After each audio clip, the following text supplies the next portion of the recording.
유준열과 김태리가 주연한 최동훈 감독의 외계인 2부가 개봉했습니다. 외계인 줄거리를 간략하게 복습해 보겠습니다. 1380년 외계인 제수 하나가 한 여인의 몸에서 탈옥을 시도하죠.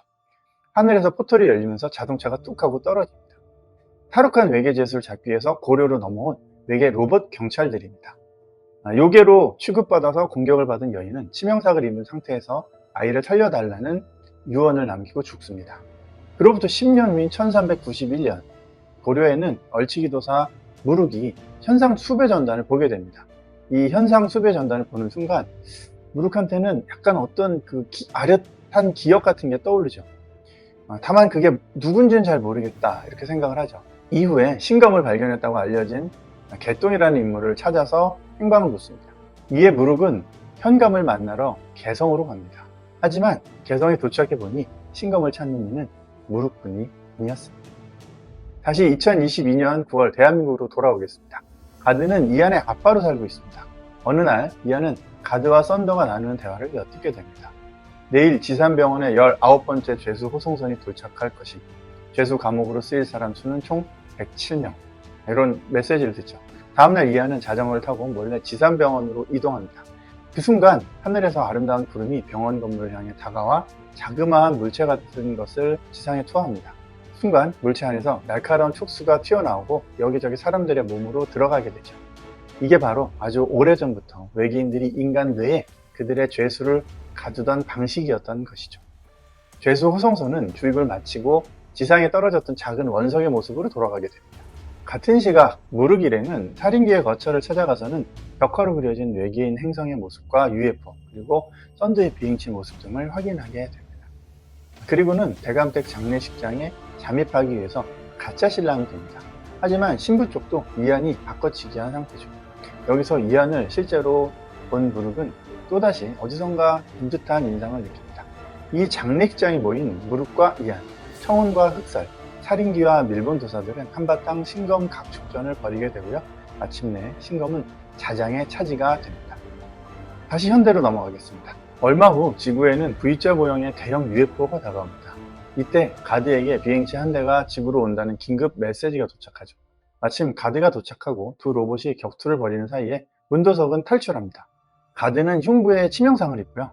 허벅지에 숨겨진 신검을 빼앗깁니다. 가드의 저항을 무릅쓰고 문도석을 찾아낸 붉은 로봇은 그의 가슴에 신검을 꽂은 데 성공을 합니다. 임무를 완수한 붉은 로봇은 가드를 붙잡고 폭발합니다. 이 과정에서 가드의 생명 유지 장치가 파괴가 되죠. 이때 꼬마 이안은 차에 있으라는 썬더의 말을 어기고 밖으로 나옵니다.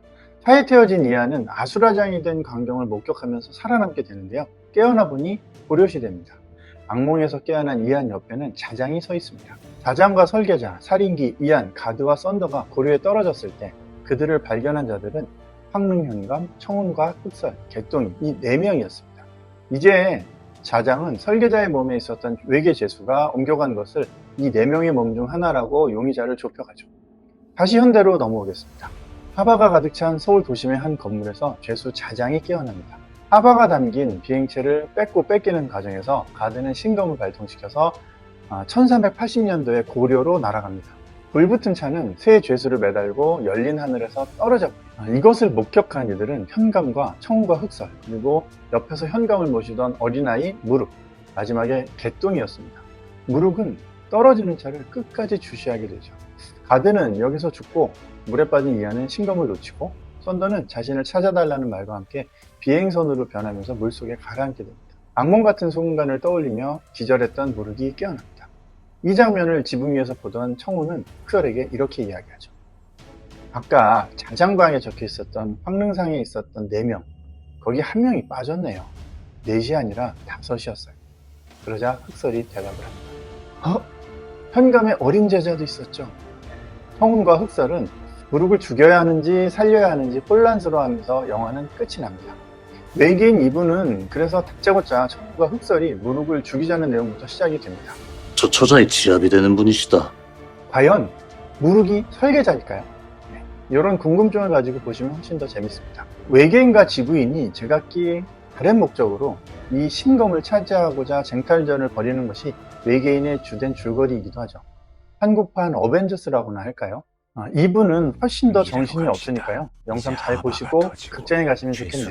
아니야, 모르기 설계자가 아니라면 누가 설계자일지도 한번 상상해 보시기 바랍니다. 감사합니다. 내 안에 요괴가 있으면 난 뭐야? 요괴가 나오기 전에 이놈을 죽여야 되는데.